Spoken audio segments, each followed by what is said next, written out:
On. Welcome to the CCO Pre-Show for episode 469. 469? Nice. I was going to say that. Took my whole thing. Took your whole thing. Yeah, that's it. We're brought to you by the wonderful patrons over at patreon.com/CCO podcast. Whether they like it or not. Yes, and Uncle Brando's on a self-proclaimed time, like hard out schedule, shut down, out of here, most likely because he had Taco Bell before he got here. You ever seen that episode of Ghostbusters where Winston plays baseball with good and evil? And then the other Ghostbusters are there in the audience and thinking, oh man, we should cheat so that Winston will win and they won't take his soul. And then at the end, it turns out that they're not playing for Winston's soul, they're playing for Peter's.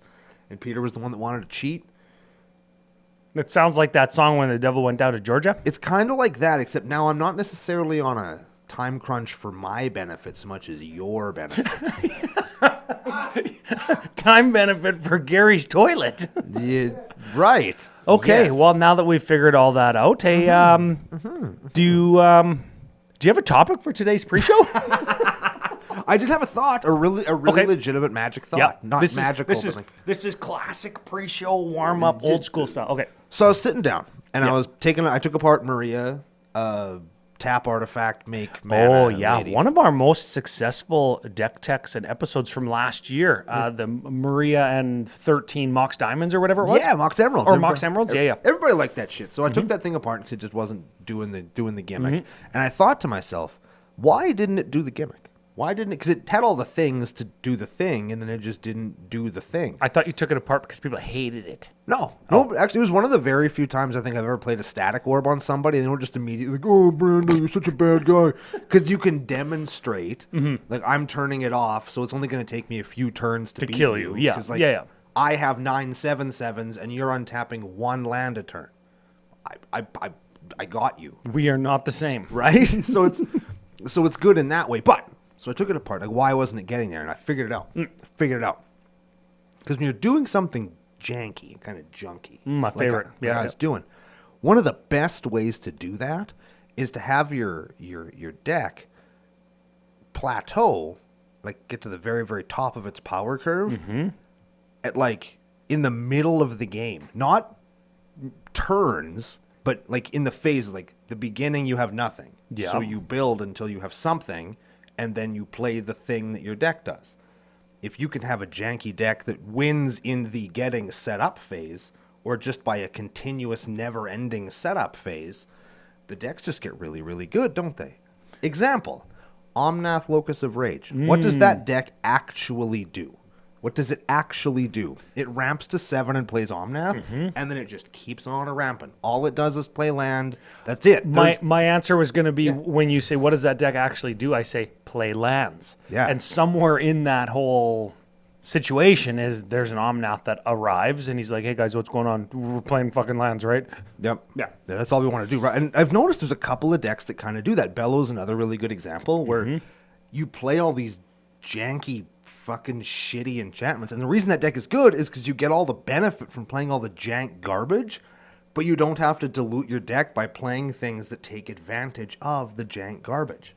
Instead of having to play creatures that are going to get +1/+0 and haste when they attack, because you play Street Riot. The Street Riot itself that card is the right. Like, and I think that jank decks have like a, especially now with all the design space that they've built, I'm sure that there's lots more little spaces you can find, like decks that just win by drawing cards, not by playing cards, but by drawing them, or decks that win by playing the land, or by making the mana, or by playing this just junk form of whatever. Again, using Bellows as an example, you can just play trash enchantments, and as long as they cost 4 or more, they're good.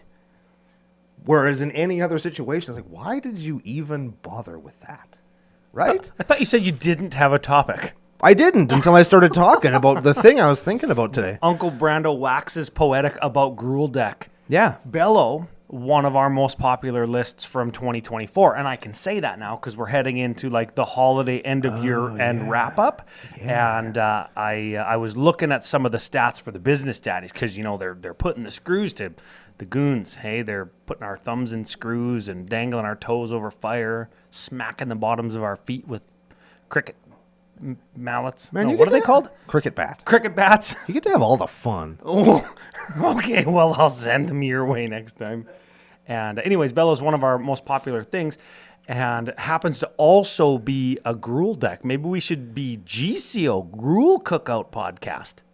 Well, Maria was also popular. Yeah. We are not doing a gruel deck tomorrow. GCO also sounds like a engineered food additive or a preservative as well. Maybe we're not about that. Today I saw a picture of one of those like food processor machines, like the great big thing that they use to process whatever it is they make processed food out of Sure. into the food that it's processed. Like a big grinder or a mixer or what? Well, it looked like one of those. What do you call the science contraption where it's like the big vial and it's got the liquid in it and it goes down this swirly tube and then it goes into something like an opaque cylinder of some kind and there's like a little thing at the bottom that like farts out the patty. I can imagine what you're talking about. That's what it looks like, and then it had two folding chairs in front of it. And that's how Commander Cookout builds decks. Yes, we just dump crap into a thing Into a and tube. boil it. Somebody milks it like a cow.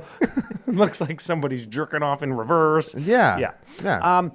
Doing the thing and winning the game. Yes, When it sounds like yeah, duh. It's reductive when I say it like that, but usually there's steps, right? And those are what we would call phases of a game, like the beginning phase, the first 3 or 4 turns, or the setup phase. People call it. Beginning phase is like the phase of a turn. Yes. So we can't use that. But if we say the setup phase of a game is the first 3 turns, and you're talking about like strategies that are that part of their shtick is something that you do in the setup phase, something that you do in the main body of the game, and something that you do in the ending part, the finale of the game, or like the critical turn or the alpha strike time of the game. yeah. And if I all think, those things are the same thing, right? If you're just doing the Yep. one thing, like oh man, Yeah, you're doing- I think that lands decks are like that because that is the main resource of the game. Is it called Arjun, the Shifting Flame? The Teferi's Puzzle Box guy? Yep. Every time you play a spell, you puzzle box yourself. That guy's Puzzle Box awesome. yourself. I feel like that one does that a little bit in that like you want to be drawing as many cards as you can. So if your commander and your deck is made to do that, like if everybody in your deck is a 1-drop cantrip that's like scry and then puzzle box, scry and then puzzle box, and then every single time you cast as a means to puzzle box, you also get to scry and set up the next things. Like I think that's one. That'd be a good one. I actually had Arjuna for a while. Yeah. Way harder than you thought. You killed yourself every single time I've played against you in that deck. Actually, I only think it's 2 times, but Well, it's 100% of the time. 100% of the time you played that deck, you actually killed yourself, and there's nothing that you could even do to stop it. It's like, oh, this isn't a May, and oh, I can't do this, and I have no cards in my library. I guess, Oops. And I have a spell on the stack, so I guess I have to draw 7. Oh man. Yeah, I wish it was only 7. I think creature types that like. I'm thinking Elf Ball is like that. How do you win? I'm just going to cast every elf in my deck. Well, what does everyone do? Makes me mana and makes more elves, or makes my elves bigger. Yes. I think goblins are like that, which is funny because merfolk and zombies, like the other 2 kind of classic tribes, soldiers. Maybe soldiers is kind of like that. But, Soldiers kind of do. But I don't think merfolk and zombies are like that. Zombies don't really care what you're doing because they're just going to do what they do Right. because they can come back. And merfolk only care what you do so they can stop it to do their own thing. Yeah, and they kind of suck. We can say that still, You think right? merfolk suck in EDH? I think they do. The classic tribes. Okay, let's rank them. This is cool. Okay, so you think merfolk probably 5? Oh, yeah. Of the 5 that we've talked about? Okay, but you think goblins are number 1? No. No? No, I think elves number 1. Elves, okay, elves 1. Because they proliferate themselves. You can have an opening hand with 2 mana elves and 1 forest and never draw another forest. Yes. And be ahead for the whole game. And okay, this is funny. I could describe my goblin deck by saying it's like an elf ball deck. Exactly. And that's why elf is 1. Okay, And elf then 1. I would probably say zombie is 2. Zombie 2? I say zombie is 2 because they have like the most recursion, they have the most variety of things you can play, and they're the easiest to fit into any combination of colors. 'Cause they're You know across what? all of them. I'm biasing myself and saying it has to be monocolored. Like these are the 4 colors or the 5 colors. Even then, I would still say that the fact that they have so much recursion and they become so large and so difficult to deal with in most cases, I would still rank them above goblins. You think goblins number? I think goblins. Really? I think goblins number 3. Goblin 3? And then soldiers are number 4. 4? And merfolk is like number 8. Oh, I would put soldiers at like number 15. No, I'd put because they're humans. Humans. Oh. Because most of those soldiers. Oh, and human. you get like a battle cry or like a double. No, I guess you got to go out of mono white if you want like double combat triggers. Yes. Like I'm thinking of what's the one that Smitty plays? It's Mardu colors. He gets double combat triggers, and he plays the other guy that also does that, right? No, because he's got green in yeah, it. he's Never got mind. green one. Yeah, I play the green one. Yeah, it's funny that one those as two are so similar, but they are different. They're like identical. But they do a different thing. We've had this conversation. Yes, they before. do. They do it. They helm a different. They help the same deck, but do different things themselves. I like Wolfguard better. I can't believe you put goblins number 3. I do. Well, I'm trying to be objective. I'm trying to be a journalist up in here. I feel like you're just servicing me because I play mono black zombies. And above merfolk, I would put cats, crabs, beasts. Maybe beasts are good though. Maybe dragons, probably dinosaurs. Mono still? Because a lot of these tribes you can't play in mono. Oh yeah, in monocolor, yeah. You know, I know I'm not messing around. Or kindreds. Sorry to everybody who's offended by that word. What else would probably? I mean, probably scarecrows too. Probably. Higher now than you're just merfolk. being facetious. No, I mean that. I mean that. I would rather play scarecrows than merfolk. I But would that's rather not- see that's somebody not else what- play them too. That's not what we're being objective about, though. It's not which one would we rather play. Which Oh, one no. is objectively the most powerful? Like, which one's going to win a tournament if everybody got to play one creature type only? elves. Elves. Yes. Yeah, you're probably right. And Elves. if you get to add black in there, though, whew. Then also elves. That's a good Then deck. Still elves. Yeah. I feel like what you- about slivers? Nah. Oh, but you only get to play one color. Only one color. One that or would- two colors, That no, would be definitely very not. bad. That would be a very bad deck. Can you even make a deck? Are there legendary slivers that aren't 5 colors? No. Oh, yeah, can't play that No, deck. can't play that one. You'd have to play some non-sliver as your commander. That would be so stupid. Believe it or not, I've tried that with 2-color decks. I've tried doing like 2-color slivers just to kind of see, and the only one that I could kind of make work was green and white slivers, because then that's where all like your kind of power pumpers and you get double strike and trample and all that stuff. Oh, yeah, just And- like random stuff. But when you actually sit down and look at it and what does it do, it was any other green and white token strategy, but a little worse because you didn't have anything that kind of just generally affected all of your creatures and your tokens and stuff. And you still had to play all the bullshit changelings and all that crap. Yeah, going back to your earlier point about not having to dilute what you're doing and just doing it, slivers are, I think, the creature type that does that. If I don't have access to 5 colors worth, like 200 different slivers, I don't have access to maybe enough, and I got to put things in that service the things that I do have, but don't build like a bigger base and taller pyramid like slivers do. Exactly. You know what? That's going to come up on tomorrow's deck tech. Yes. Where I searched up on Scryfall a combination of both of the 2 creature types that we're looking at in the color combination that we're looking at, and there's 134, 139, 130 something. Sure. Is that enough? Yes. You think so? Yes. And I know that. Like generally, not with this creature type, And but generally, is that enough? Generally, I would say yes. I think if you have over 100 different options, the odds of you being able to find 30 or 40, I'm not going to say good, I'm going to say serviceable ones. Ones is that very work good. in the deck. Yeah, they don't need to be good if the summation of them is greater than the parts, right? This is a situation where you're going to end up with a bunch of them that you're just going to kind of take out. Because it's like, well, I'm only playing this one because it's a 4/4 for 3. It doesn't really do anything else, but I'll get rid of it because it's the creature type. I Yeah, want, like when right? dinosaurs first came out, and it's like, here's the one that's all flavor text, but it's a 5/6 for 6 Yeah. at uncommon because it's all that we have, and I needed like a 19th dinosaur. Yeah. Exactly. How many dinosaurs are there now? Oh, fuck. Too many. Too many. Is that a BBO I just saw? That was a BBO. Oh, that's gonna that be was dope. a BBO. Talk a little. Walk us gonna- through the BBO that's coming out on last week. Which one?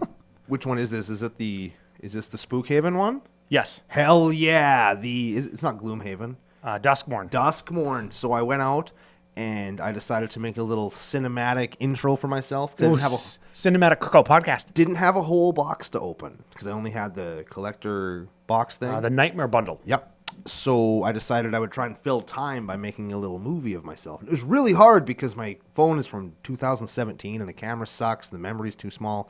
So I had to wait and get some help, and I had to do it like in the daytime instead of in the nighttime, and I couldn't go outside, and it was a whole thing. But we got it done, and I'm very happy with the result. There is a People are gonna get pajama kick out of it. scene. There's an arcade scene. I zoomed in when you spit out your toothpaste. If any of those kinds of things intrigue you. Oh, and murder. If you're wondering what all of those things involving a box opening, if that intrigues you, you should go back and check it out. I think you'll get a kick out of it. Producer Gary's just salivating. He's frothing at the mouth. He loves it. BBO is his favorite thing on the CCO YTC, if you will. Oh, that makes me happy. The BBO on the CCO YTC. Yep. You got to say it real fast. Yep. Hey, 193 dinosaurs across 5 colors. That is absolutely enough. That is absolutely enough, particularly because they're kind of, pardon the pun, top of the food chain in terms of like whatever set they come out in. Yes. Right? So they are the big flashy thing, and you never feel bad going outside of dinosaurs to like service them. Like, oh, I got to put in 10 elves to make mana so I can run my dinosaur deck. Like, nobody feels bad about that. Well, there's lots of those elves that are wearing like dinosaur feathers in their headpieces and stuff. That Like, add dinosaur colored mana. Yeah, the art theme is already there for lots of them and stuff because we had Ixalan where all the people are from Dinosaurville or whatever, Dinosaur right? land, yeah. So I don't know. I would say almost overrepresented creature type. We want more scarecrows now. Ooh, give me the scarecrow. Give me the creature type from tomorrow's deck. I'm not going to spoil it or nothing, but and we can't send you prizes because all of the postal service is still on strike. Woohoo! So I'm going to tell this story on the show tomorrow, but I'll give you a quick tease, quick rundown. So FujiGamey.online business daddy, I've heard of them. source for all gaming needs. So your boy me wanted some cards that came in on the wish list. Ooh, can't be snoozing on these. No, Can't be snoozing. Did you use CCO Holiday to get a discount? Sure did. Okay. Saved myself a few bucks. Got these cards I've been waiting for quite a while. And I'm thinking to myself before I click buy, it's like, do I really want these to be dropped into our on-strike postal service? And I thought to myself, nay, Brando, we shall not do that. And so I clicked in-store pickup. Oh, as my no. option to get these cards to myself. And I thought to myself, now that you've ordered the cards and paid for them, you should probably find out if you know anybody in Winnipeg who'll pick those up for you. And drop them into the vacuum that is the Canadian Postal Service on Fusion's behalf. Turns out, girl I work with, Libby, wonderful lady, lives up the street from Fusion. That's really her name. I thought that was a dirty nickname. No, that's her real name. She's Okay. good. Let's continue. We have to move on, or I'm going to get myself in trouble. Lives up the street. Picks up my cards tomorrow. She's going to bring them in for our company Christmas party next weekend. It's going to be here almost as quick as if I had ordered them through the mail. Can I be your date for that? Who needs Canada Post, you fucks? I still do. I still do. I don't have a Libby.